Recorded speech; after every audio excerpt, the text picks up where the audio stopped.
El libro de Job.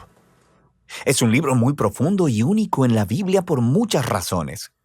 La historia está ambientada en una tierra muy recóndita que está muy lejos de Israel, Uz. El personaje principal, Job, ni siquiera es israelita, y el autor, que es anónimo, ni siquiera coloca la historia en algún momento claro de la historia antigua. Sin embargo, todo esto parece intencional. Es como si el autor no quisiera que nos distrajéramos con preguntas históricas, sino más bien que nos concentremos en la historia de Job y en las preguntas que nacen de su experiencia de sufrimiento. El libro de Job tiene un diseño literario muy claro. Abre y cierra con un breve prólogo narrativo y luego un epílogo. Y la parte central del libro es densa poesía hebrea, que representa conversaciones entre Job y 4 compañeros de diálogo, llamados los amigos. Estas conversaciones concluyen con una serie de discursos poéticos dados por Dios a Job. Profundicemos y veamos cómo funciona todo junto. El prólogo nos presenta a Job. Se nos dice que él es un hombre recto e intachable, que honra a Dios. Es un tipo súper bueno. Y luego, de repente, se nos transporta al reino celestial, y Dios está en una audiencia con su equipo. Es una imagen muy común en el Antiguo Testamento que describe cómo Dios gobierna al mundo. Y entre los seres celestiales está una figura llamada Satanás, que en hebreo significa el acusador o el fiscal. Y es como si estuviéramos viendo la escena de un juicio. Dios presenta a Job como un hombre verdaderamente justo. Y luego, el acusador reta la política de Dios de recompensar a las personas justas como Job. Él dice, la única razón por la que Job te obedece es porque lo bendices con prosperidad. Deja que Job sufra y entonces veremos qué tan justo es en realidad. Y luego, Dios accede a permitir que el acusador cause sufrimiento sobre Job. Ahora, en este momento de la historia es cuando la mayoría de nosotros nos preguntamos, ¿qué? ¿Por qué Dios hizo eso? Y luego, asumimos que este libro responderá a esa pregunta, ¿por qué Dios permite que las personas buenas sufran? Pero sigues leyendo y el libro no responde esa pregunta. Nada en el libro responde jamás esa pregunta. El prólogo está preparando las verdaderas preguntas que este libro quiere abordar. Preguntas acerca de la justicia de Dios y acerca de si Dios gobierna el mundo de acuerdo al principio estricto de la justicia. Y las respuestas a esas preguntas llegan conforme vas leyendo hasta el final del libro, no en el principio. La razón final del sufrimiento de Job jamás se revela. Así que el prólogo concluye con el sufriente y aturdido Job, quien es reprendido por su esposa y abordado por 3 amigos que intentarán proveerle sabiduría y consejo. Sus nombres son Elifaz el Temanita, Bildad el Suaita y Zofar el Namatita. Al igual que Job, ninguno de ellos es israelita y representan lo mejor del pensamiento del antiguo cercano oriente acerca de Dios, el sufrimiento y la condición humana. Y esto nos lleva a la parte principal del libro. Primero habla Job, y así es como funciona esta sección del libro. Primero hablará Job y después le seguirá la respuesta de un amigo. Luego Job le responderá a ese amigo. Luego otro amigo responderá la respuesta de Job. Y así de un lado a otro durante 3 ciclos. Y todo este debate se enfoca en 3 preguntas. ¿Es Dios verdaderamente justo en su carácter? ¿Gobierna Dios el universo en el principio estricto de justicia? Y si es así, ¿cómo se explica entonces el sufrimiento de Job? Y como veremos, Job y los amigos están hablando desde una enorme suposición acerca de cómo la justicia de Dios debe verse en el mundo, que cada cosa que suceda en el universo debe operar de acuerdo al principio estricto de justicia. Así que si eres una persona buena y sabia y honras a Dios, te sucederán cosas buenas, Dios te recompensará. Pero si eres malvado y estúpido y haces cosas pecaminosas, te sucederán cosas malas, Dios te castigará. Ahora, el argumento constante de Job a lo largo de estos discursos es este. Primero, que él es inocente, así que la implicación de eso es que su sufrimiento no es un castigo divino. Sabemos por el prólogo que ambas cosas son verdad. Recuerda, Dios mismo dijo que Job era recto e intachable, así que Job concluye su argumento acusando a Dios. O Dios no gobierna el mundo de acuerdo a la justicia, o aún peor, simplemente Dios es injusto. Los amigos, por otro lado, están en desacuerdo. Su argumento es que Dios es justo. La implicación es que Dios siempre gobierna el mundo de acuerdo a la justicia de esta manera, así que concluyen acusando no a Dios, sino a Job. Job tuvo que haber hecho algo muy, pero muy malo para que Dios lo castigue de esta manera. Ellos incluso empiezan a inventar posibles pecados que Job debió cometer. Job protesta a todo esto. De hecho, se molesta tanto con los amigos que eventualmente se harta de ellos. Lleva su caso directamente a Dios.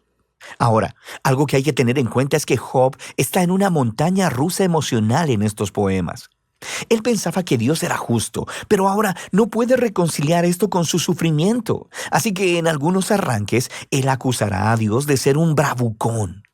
En una ocasión incluso declara que Dios ha orquestado toda la injusticia en el mundo. Pero al momento en que pronuncia ese pensamiento, se aterroriza de éste, porque él quiere tener esperanza y creer que Dios es verdaderamente justo. En esta sección, Job está fuera de control. Así que hace una última declaración de su inocencia y luego demanda que Dios se aparezca personalmente para explicarse. Es en este punto que se aparece un amigo sorpresa, Eliú el Busita. Él no es israelita, pero sí tiene nombre hebreo. Y Eliú tiene las mismas suposiciones que Job y sus amigos. Él alega que Dios es justo y que eso implica que Dios siempre opera el universo de acuerdo a la justicia. Pero luego Eliú llega a una más sofisticada conclusión de por qué las personas buenas sufren. Podría no ser un castigo por el pecado en el pasado. Dios podría estar infligiendo sufrimiento como una advertencia para ayudar a las personas a evitar el pecado en el futuro. O Dios podría usar el dolor y el sufrimiento para forjar carácter o para enseñarles lecciones valiosas a las personas. Eliú no pretende saber por qué Job está sufriendo, pero él está seguro de algo. Job está equivocado al acusar a Dios de ser injusto. Job ni siquiera le responde a Eliú, y el diálogo termina. Es como si la sabiduría de los antiguos se hubiera agotado y el misterio permaneciera. Y luego, de repente, Dios se aparece en un torbellino y le responde a Job personalmente. Primero responde a la acusación de Job de que es injusto e incompetente para gobernar el universo. Así que Dios lleva a Job en un tour virtual del universo y le empieza a hacer todas estas preguntas acerca del orden y el origen del cosmos. ¿Estaba Job ahí cuando Dios diseñó la tierra u organizó las constelaciones? ¿Job ha ordenado alguna vez la salida del sol o controlado el clima? Dios tiene sus ojos en todos estos detalles cósmicos que Job ni siquiera ha concebido. Luego, Dios empieza a entrar en detalles describiendo los hábitos de pastoreo de las cabras de montaña y de cómo los ciervos dan a luz o de los patrones de alimentación de los leones y los burros salvajes. ¿Cuál es el punto de todo esto? ¿Recuerdas la suposición de Job y sus amigos acerca de cómo se vería el mundo si Dios gobernara de acuerdo a la justicia? Debajo de esa suposición está una más profunda, que Job y sus amigos tienen una perspectiva lo suficientemente amplia para declarar cómo Dios debe gobernar el mundo. Y la respuesta de Dios con este tour virtual destruye todas esas suposiciones. Primero que nada, muestra que el universo es un lugar vasto y complejo, y Dios tiene sus ojos sobre todo, cada detalle. Job, por otro lado, solo puede fundamentarse en el pequeño horizonte de su experiencia de vida. Su visión del mundo es muy limitada, así que lo que parece injusticia divina desde el punto de vista de Dios necesita ser visto desde un contexto infinitamente mayor.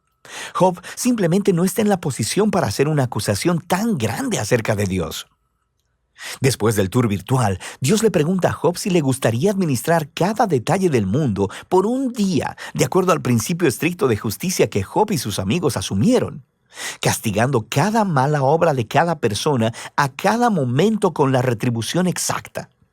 Y el hecho es que aplicar la justicia en un mundo como el nuestro es extremadamente complejo.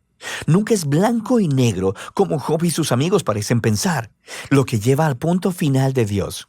Él empieza a describir dos criaturas fantásticas, Behemoth y el Leviatán, los cuales algunas personas piensan que son descripciones poéticas de un hipopótamo y un cocodrilo. Pero lo más probable es que se refieran a criaturas bien conocidas de la mitología del antiguo cercano oriente, las cuales se utilizan en otros lugares de la Biblia como símbolos del desorden y el peligro que existen en el buen mundo de Dios.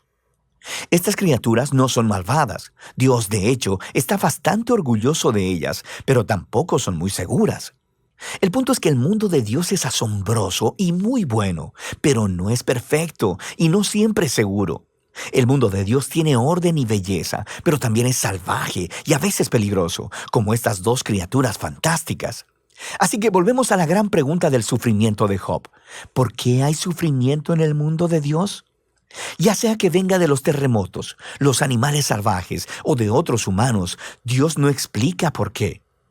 Lo que Él dice es que vivimos en un mundo extremadamente complejo y asombroso, que por lo menos en este punto no está diseñado para prevenir el sufrimiento. Y esa es la respuesta de Dios. Job retó la justicia de Dios. Dios responde que Job no tiene suficiente conocimiento acerca de nuestro universo para hacer esa declaración. Job demandó una explicación completa de Dios, y lo que Dios le pidió a Job es confiar en su sabiduría y su carácter. Y así, Job responde con humildad y arrepentimiento. Pide perdón por haber acusado a Dios y reconoce que sobrepasó sus límites. Y luego, de repente, el libro concluye con un breve epílogo. Primero, Dios dice que los amigos de Job estaban equivocados, que sus ideas acerca de la justicia de Dios eran demasiado simples y no correspondían con la complejidad del mundo o la sabiduría de Dios. Y luego, Dios dice que Job ha hablado correctamente acerca de él. Ahora, esto es sorprendente, porque no puede aplicar a todo lo que Job dijo. Quiero decir, sabemos que Job llegó a conclusiones precipitadas y equivocadas, pero Dios incluso así aprueba su lucha. La manera en que Job vino honestamente delante de Dios con toda su emoción y dolor y simplemente quiso hablar con Dios mismo. Y Dios dice que esa es la manera correcta de procesar todo esto, a través de la lucha de la oración. El libro concluye con la salud, la familia y la riqueza de Job siendo restauradas. No como recompensa por el buen comportamiento, sino simplemente como un regalo generoso de Dios. Y ese es el final del libro. Así que el libro de Job no descifra el enigma de por qué suceden cosas malas a la gente buena. Más bien, nos invita a confiar en la sabiduría de Dios cuando nos encontramos con el sufrimiento, en lugar de tratar de comprender las razones. Cuando buscamos razones, tendemos a ya sea simplificar a Dios, como los amigos o como Job, y a acusar a Dios basados en la experiencia limitada.